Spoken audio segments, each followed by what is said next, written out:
Nos llama nuevamente Luciana, que está con otro entrevistado.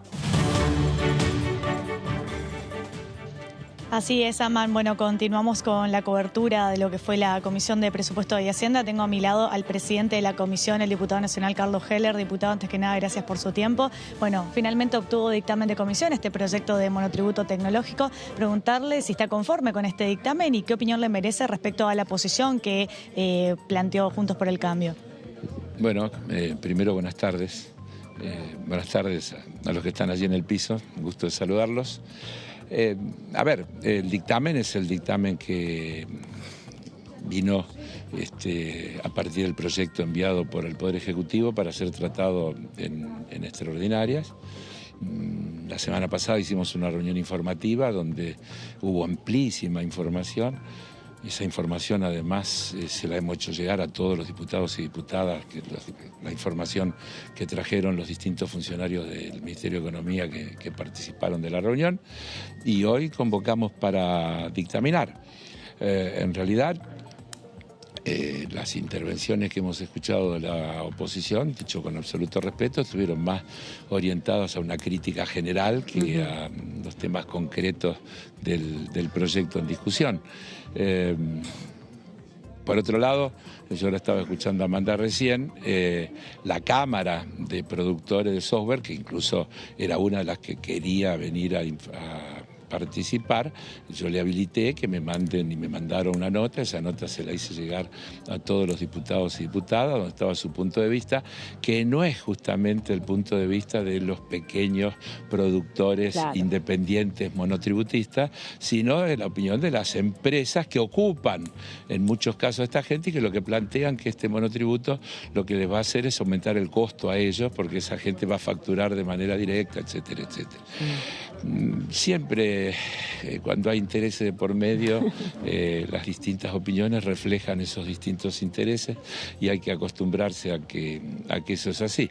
Lo concreto es que hemos obtenido las firmas necesarias para el dictamen, que ahora queda a disposición para que cuando las autoridades de la Cámara puedan, convoquen a una sesión en la que esta y las otras cuestiones, porque quiero insistir en lo que decía días pasados, hay un montón de proyectos que están en extraordinaria que no requieren tratamiento de comisión, que ya fueron tratados en comisión. Algunos incluso estuvieron en el orden del día de las reuniones que no se pudieron concretar, es decir, y que eran anteriores a que tuviéramos la discusión sobre la Corte Suprema, etcétera, etcétera, y tampoco se pudieron tratar. Entonces, digámosle a los que nos escuchan, los que nos ven, que no es porque está el tema de la Corte Suprema, es porque hay un sector de legisladores que no está de acuerdo con que se creen nuevas universidades, que no está de acuerdo con que se le permita a las personas que llegaron a la edad jubilatoria comprar cuotas para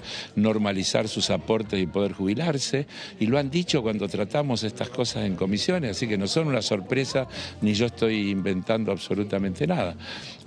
No están de acuerdo con que se traten esas cosas. ¿Qué tal, diputado Heller? Amanda Alma lo saluda desde aquí. Gracias por este ratito. ¿Qué tal, Amanda? ¿Cómo va? Muy bien. ¿Cree entonces que la postura de Juntos por el Cambio era intentar demorar un poco más el dictamen, no tenerlo hoy, sino tratar de incentivar que vengan otras personas a dar su opinión para demorarlo un poco? El diputado Martínez, cuando intervino, justamente planteó el tema de nuestra vocación a dialogar y que inclusive si hay cuestiones del contenido del proyecto que impliquen poder mejorarlo, de acá a la sesión hay tiempo siempre, porque el dictamen es nada más que una referencia y lo que vale es el tratamiento en el recinto. Así que tampoco eso está vedado ni hoy se cerró y no se puede modificar.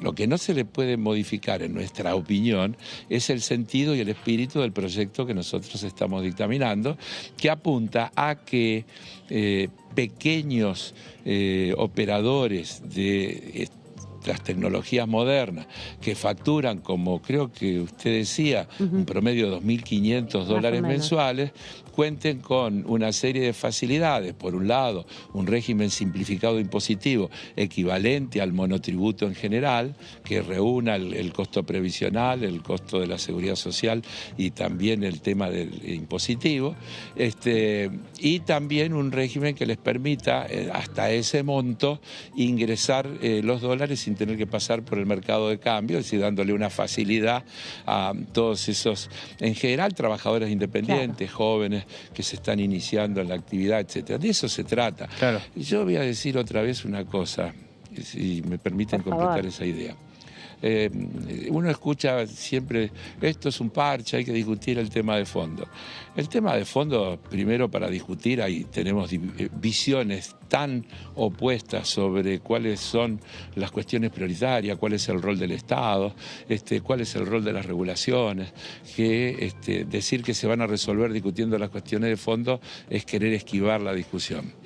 Y asumir que esto es una solución parcial, yo asumo que es una solución parcial. Los problemas integrales son diversos y graves, y estos son pequeñas cuestiones que se intentan corregir para atender a necesidades concretas de determinados sectores de la sociedad a los que se les genera un régimen más favorable. Y en la medida en que vamos pudiendo, porque también habría que recordar que no hace mucho tratamos la ley de conocimiento, y en la ley de conocimiento hay un montón de beneficios, por ejemplo, también para las empresas productoras de tecnología de punta, que les permite desgravar o achicar el costo de su impuesto a las ganancias según sea una pequeña empresa, una mediana empresa o una gran empresa, que genera un bono de hasta un 70% respecto del costo previsional cuando se dan determinadas características también. Es decir, que hay que verlo siempre en el conjunto de las cosas que vamos tratando, que todas tienen una orientación común y que tienden a mejorar derechos de determinados sectores y que esa mejora de derechos no vaya en contra de los intereses del conjunto de la sociedad. Esa es la filosofía de los proyectos que nosotros tratamos. Ahora, Heller, ¿cómo le va? Martín Natale lo saluda. Para aquellos... ¿Cómo le va, Martín? Bien, muy bien. Heller, para aquellos que están escuchándolo y que justamente están dentro de este universo de trabajadores de la industria del conocimiento, que hoy están cobrando en dólares afuera, muchos se preguntarán cómo, en primer lugar, esto implicará hacia el futuro tener una cobertura en términos de seguridad social, de jubilación, implicará este monotributo también cómo se tributará si en un dólar específico, cómo va a ser ese tratamiento en la práctica de este monotributo tecnológico.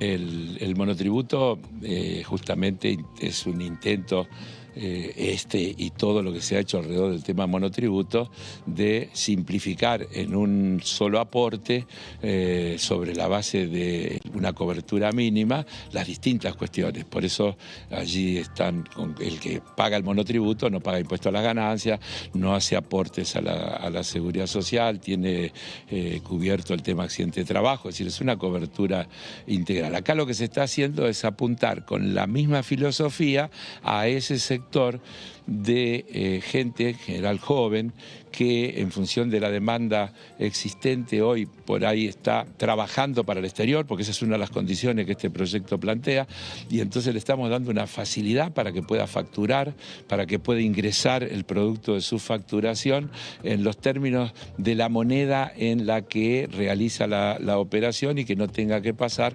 por el mercado de cambio. El monotributo se paga en pesos siempre, hay previsto también el empalme entre quienes ya son monotributistas porque tienen otra actividad en el marco local y esto actúa de manera complementaria, es decir, todo eso está previsto en el proyecto que se está considerando, que efectivamente es un proyecto que va a beneficiar a un montón de gente, que le va a permitir regularizar una situación que por ahí hoy la tiene de manera irregular y al mismo tiempo tener una cobertura básica desde el punto de vista previsional, impositivo, etcétera. Heller, ¿cómo le va? ¿Qué tal? Buenas tardes. Lo saluda Antonio Ricovene.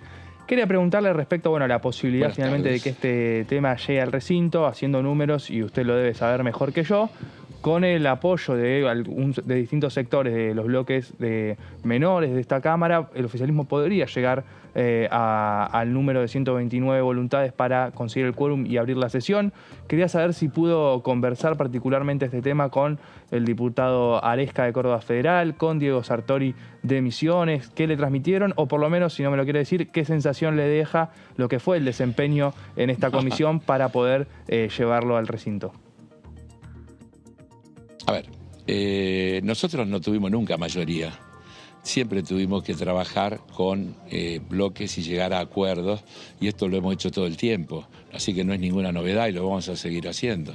Y obviamente hablamos con todos esos sectores y también lo hacemos Juntos por el Cambio, tratando de llegar a acuerdos. Evidentemente es más difícil, pero con los bloques que usted ha mencionado, con los diputados y diputadas de Misiones, de Río Negro, con la gente de Córdoba, muchas veces han acompañado los proyectos del oficialismo y sobre esa base hemos construido la mayoría necesaria para poder aprobar proyectos. Y ese es el trabajo que tiene que hacer esencialmente el presidente del bloque y también las autoridades de la Cámara para tratar de lograr esos consensos, esos acuerdos y que los proyectos se puedan convertir en ley. El mejor proyecto, si no logra los votos necesarios, no sirve para nada. ¿Y usted, usted piensa que pueden llegar en las próximas semanas, antes de que terminen las extraordinarias? Llegar, porque yo siempre pienso, mire, yo a esta altura de mi vida estoy como estoy haciendo lo que hago porque soy optimista.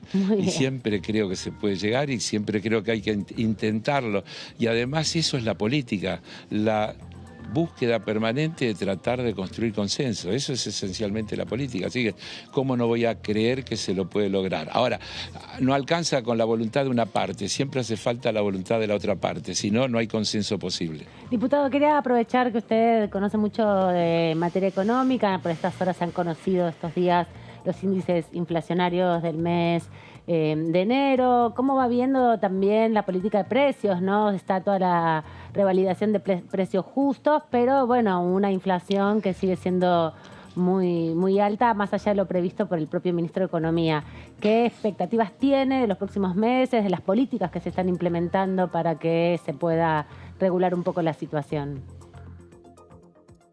A ver, permítame primero decirle que todavía no se conoce el índice de enero. No, de enero no. Lo que hay es estimaciones de enero y hay bueno, no, que usted ciudad. dijo, ya estos días se conocieron los de la ciudad, ¿sí? Que no necesariamente tienen que ser iguales que los de la nación.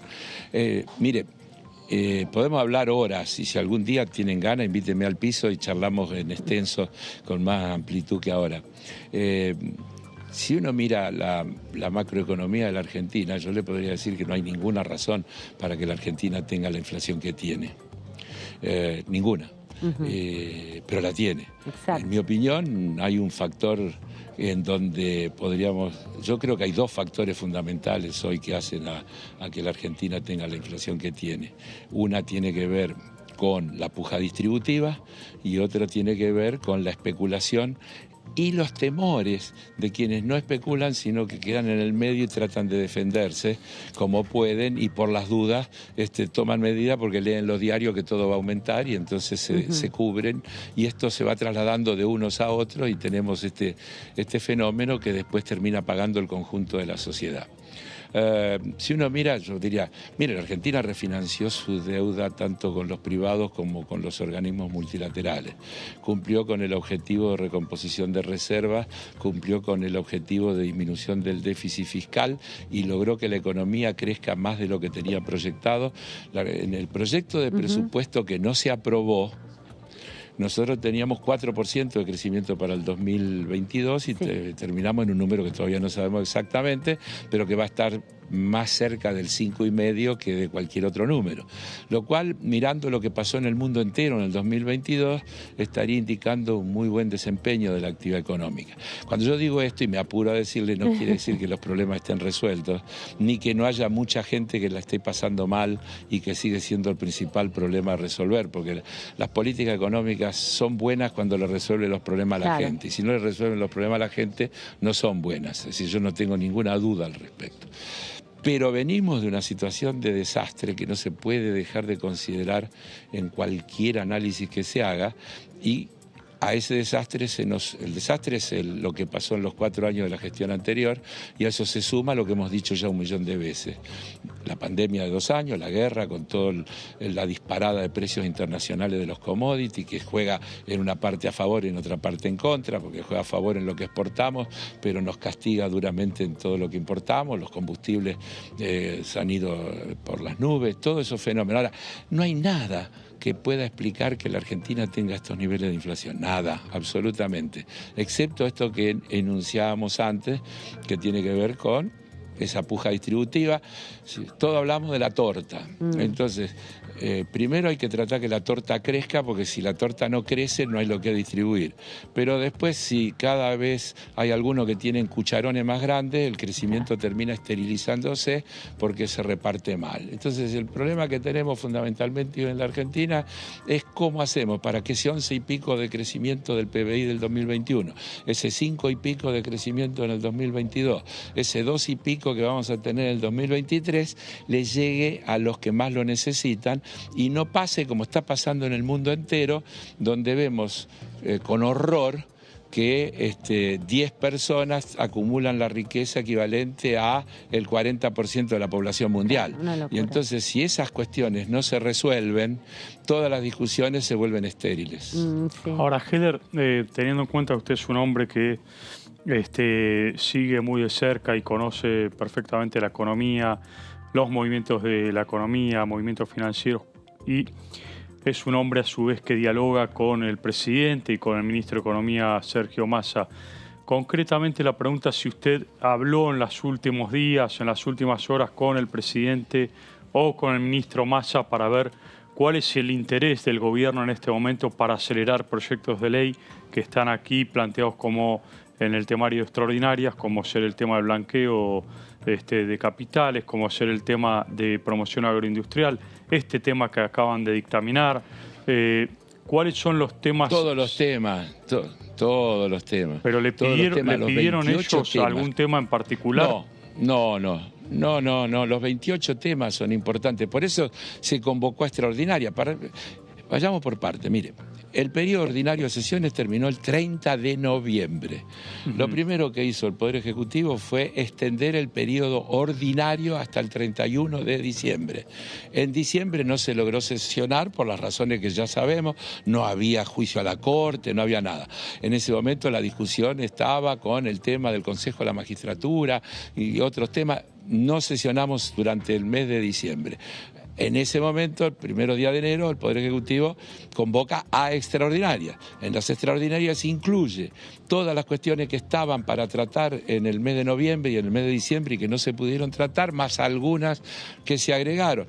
¿De qué vale que alguien establezca prioridades si de la contraparte no hay voluntad de que se pueda sesionar? Esta es la cuestión fundamental. No hay ningún diálogo hoy. Si no estamos con... discutiendo mal, me parece a mí. No hay ningún diálogo con referentes... No lo puedo contestar porque no lo puedo contestar. No es mi tarea, no lo conozco. Gracias, diputado, por este ratito. Pero no porque no estoy guardando nada, simplemente digo, no es lo que... No está dentro de mis tareas. Sí, lo sabemos. Perfecto. Gracias por el ratito, diputado. Lo vemos en cualquier momento. Chao. Hasta la próxima. Que le vaya bien. Muchas gracias. Gracias, Luciana, también Así por traernos la voz de todos. Gracias a ustedes. Muchas por gracias. favor, con la palabra del diputado Carlos Heller, damos por finalizada la cobertura de la Comisión de Presupuesto y Hacienda. Perfecto. Hasta luego. Broche de oro, Luciana, un beso grande. Hasta luego.